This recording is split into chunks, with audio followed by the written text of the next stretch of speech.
Family, what's good, man? It's your boy Rich off NQ, man. It's June 22nd, and it is the recap of what's happened this morning. If you were on my Instagram, I posted it, and follow me on Instagram at Rich off NQ Trading. But I posted everything that I basically went through this morning, how we'll be able to profit from before and after type of scenario. So go ahead and check that out. You know what I'm saying? Give me a couple likes, share a couple post, show some love to your boy over there. But let me just walk y'all through how I was able to even scoop and spot that opportunity out this morning, right? So first, let me get rid of this. We'll get into that as we go. Right. So coming into this morning, right? We seen, let's just go back to electronic trading hours, right? So coming into this morning, as we can see, 9:30 is right here, right? This is our 9:30 candle, right? So this bullish candle right here is our 9:30 candle, right? So with our 9:30 market opening up, we have a setup knowing that our opening range gap, right? So for us to understand our opening range gap, we have to go to our regular trading hours, something that we went over in our mentorship, right? And with our regular trading hours, we see that okay, with the last candle that was printed on Friday, we have a gap. We have a gap starting here, right? Our last candle 414 and the first candle was open at 9:30, right? So understanding the anatomy of our candles, we got to open and we got the close, right? So this area here, discrepancy in the chart, gives us a premium scenario, right? So it gives us a premium scenario. Oh, let me capitalize that. It gives us a premium scenario. Why is it a premium scenario? Because when the market closed on Friday, it continued to buy up and it now opened above closing price, right? So anytime that you have price open above your closing of the previous day or previous, time frame, you're in a premium scenario. So what a premium scenario means that we're in a scenario where price is high and we need to, wait for it to get to a discount or look forward to possibly sell off, right? So understanding that agenda is potentially in the air. Now we need to look for elements that could support that and give when that fruition of that thought process for the market is going to play out, right? So looking further, okay, boom, we have our open at 9:30.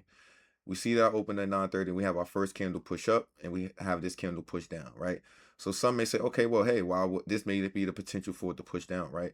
But our key to trading is that we do not like to trade within the first 10 minutes of the opening of the market, right? So from 9:30 to 9:40, we don't want to take any type of trades. We don't look for any type of executions. Why? Because it could be a lot of manipulation, right?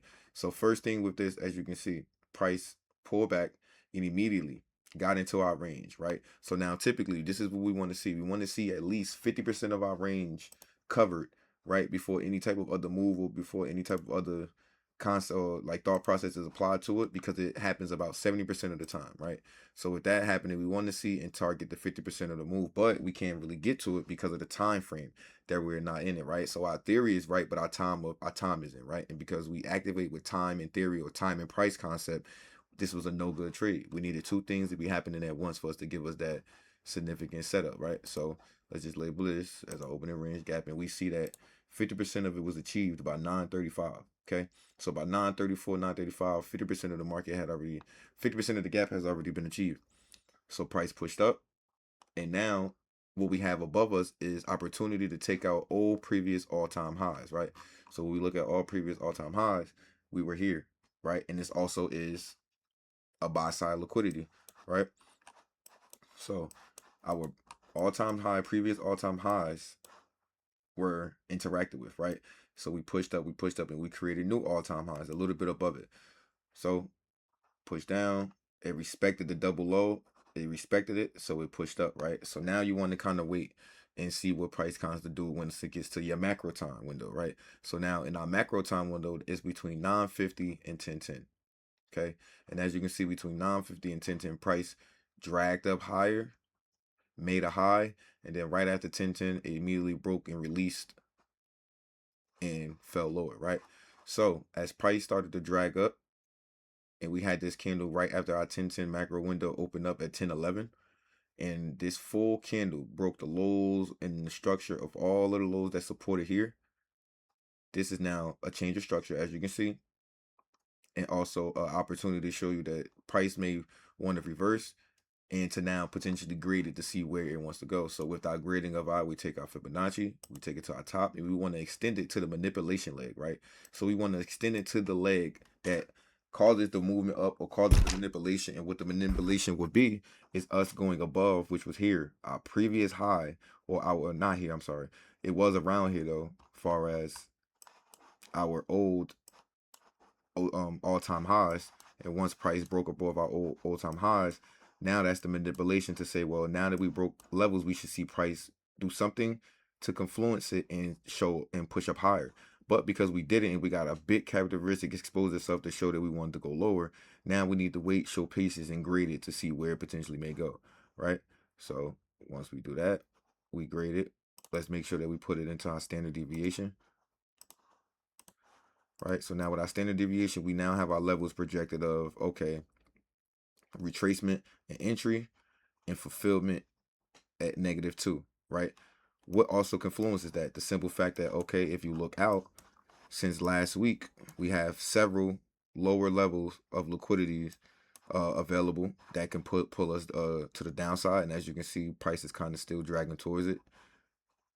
But we have had buy side, and buy side all hit and activated on top of our all-time high buy side that was hit previously, right? So now with all of that confluence and now price showing a characteristic of wanting to go down, you now just want to wait and you want to be patient. And within 1 to 3 minutes, you can see price establish some type of element, establish an order block, establish a fair value gap, and a breaker block with the change of character, all key elements of, you know what I'm saying, pushing lower. We got a fair value gap right in our area of our golden area of entry with our 0.79, our 0.62 levels. And from there, we actually had to take off, right? And so we took off and we then now targeted the low of Friday's New York PM session. And we got to our -2 standard deviation, and we could potentially keep going to potentially maybe hit New York AM low, take off that previous Friday's lunch low, right? So we have several levels of liquidity still low, I'm saying, to the downside. Also in configuration with our -4 on our standard deviation, right? So this can be a nice extension potentially going into PM session, right? So don't quote me on this. It can either happen right now while we're reviewing or check back to June 2020, June 22nd, 2026, 11:32, and see from 11:32 what price did and how long did it take to necessarily fulfill and get to 30,357, right? But overall, that was my concept, that was my outlook into the market, and that's how I was able to execute and be able to make about $1,500 within 15 minutes. And we got our action, and it's just rinse and repeat. It's something that happens every single day, and as you can see, we're starting to get that pull lower.